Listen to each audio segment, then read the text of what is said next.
Hello everyone, welcome back to my channel ASL Pharma Coaching. My name is Aman, also NIPER and GPAT qualified. आज की इस video में discuss करने वाले हैं टाइप्स ऑफ सॉलिड, यानी कि जो सॉलिड्स होते हैं कितने टाइप्स के होते हैं। अगर मेनली बात कर लेते हैं सॉलिड की, सॉलिड जो होते हैं टू टाइप्स के होते हैं, crystalline solid and amorphous solid. अगर बात करते हैं दोनों के बीच में डिफरेंस जो कि मोस्ट इंपॉर्टेंट है, ये सम कॉम्पिटिटिव एग्जाम्स लाइक जैसे जीपैट, नाइपर, CUTPG एग्जाम हो गए, अदर फार्मा कॉम्पिटिटिव एग्जाम्स हो गए and your semester exams pharmacy like जैसे कि इंडस्ट्रियल फार्मेसी में जब पढ़ेंगे टाइप्स ऑफ सॉलिड तो वहाँ पर भी ये काफ़ी ज़्यादा इंपॉर्टेंट हो जाता है। ठीक है, बात कर लेते हैं यहाँ पर क्रिस्टलाइन सॉलिड फॉर्म जो होता है, structural unit are well arranged in fixed geometric pattern. इनका क्या होता है कि ये क्या होते हैं कि ये स्ट्रक्चरल यूनिट जो होती है इनकी एक अरेंजमेंट होता है, इनका एक फिक्स ज्योमेट्री होती है इनकी। ठीक है, बट यहाँ पर जो एमॉर्फस वाले होते हैं सॉलिड, इनमें क्या होता है ये रैंडमली अरेंज्ड होते हैं। आप जैसा कि स्ट्रक्चर में देख पा रहे हैं कि ये देखिए आप एक तरह से ये लाइन में अरेंज्ड है इनका स्ट्रक्चर, बट एमॉर्फस में आप देख पा रहे हैं कि ये जो होते हैं रैंडमली कहीं पर भी कोई भी पार्टिकल पड़ा हुआ है, ये एक अरेंजमेंट नहीं है, अरेंजमेंट में नहीं है। ठीक है, नेक्स्ट है शार्प मेल्टिंग पॉइंट। इनका जो मेल्टिंग पॉइंट होता है शार्प होता है। अगर बात कर लेते हैं यहाँ पर do not have the sharp melting point, amorphous जो होते हैं इनका मेल्टिंग पॉइंट शार्प नहीं होता है।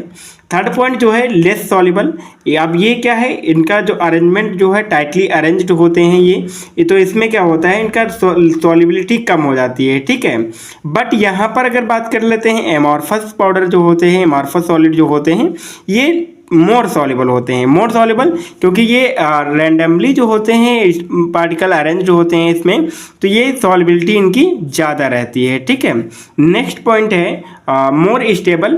अब ये जब सॉल्युबल लेस सॉल्युबिलिटी लेस होती है तो ये इनकी स्टेबिलिटी ज़्यादा हो जाती है क्रिस्टलाइन वाले पाउडर सॉलिड जो होते हैं। ठीक है, बट यहाँ पर एमॉर्फस सॉलिड जो होते हैं इनकी जो स्टेबिलिटी होती है स्टेबिलिटी कम हो जाती है क्योंकि ये रैंडमली अरेंज्ड होते हैं, जिसकी वजह से ये सॉल्युबिलिटी भी हो जाएगी, ये सॉल्युबल भी हो जाएंगे। ठीक है, तो ये इनकी जो स्टेबिलिटी है ये डिक्रीज हो जाती है। ठीक है, नेक्स्ट पॉइंट है हमारा fifth point, less tendency to the change in its form during the storage.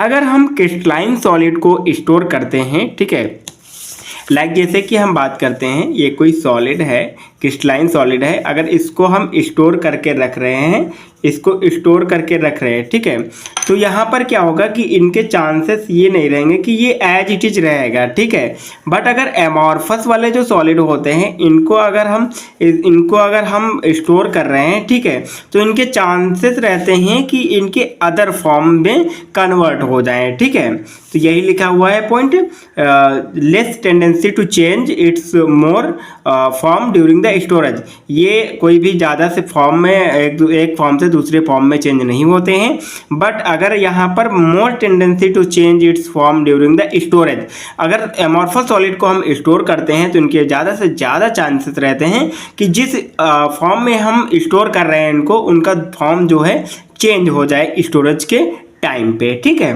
Next बात कर लेते हैं सिक्स पॉइंट है थर्मोडायनेमिकली लो एनर्जी। इनके पास एनर्जी कम होती है क्योंकि ये स्टेबल होते हैं तो इनके पास एनर्जी कम होती है। ठीक है, बट यहाँ पर थर्मोडायनेमिकली मोर एनर्जी, इनके पास एनर्जी ज़्यादा होती है। ठीक है, तभी तो ये स्टेबल नहीं है। ठीक है, इनके पास एमॉर्फस वाले जो पाउडर सॉलिड होते हैं इनके पास एनर्जी ज़्यादा होता है, थर्मोडायनेमिकली मोर एनर्जी। ठीक है, अभी बात कर लेते हैं सेवंथ पॉइंट की। फॉर एग्जांपल सोडियम क्लोराइड हो गया, क्रिस्टल होते हैं, सॉलिड क्रिस्टल होते हैं, क्रिस्टलाइन फॉर्म में होता है सोडियम क्लोराइड, ये अरेंजमेंट रहता है। ठीक है, ये स्टेबल रहते हैं।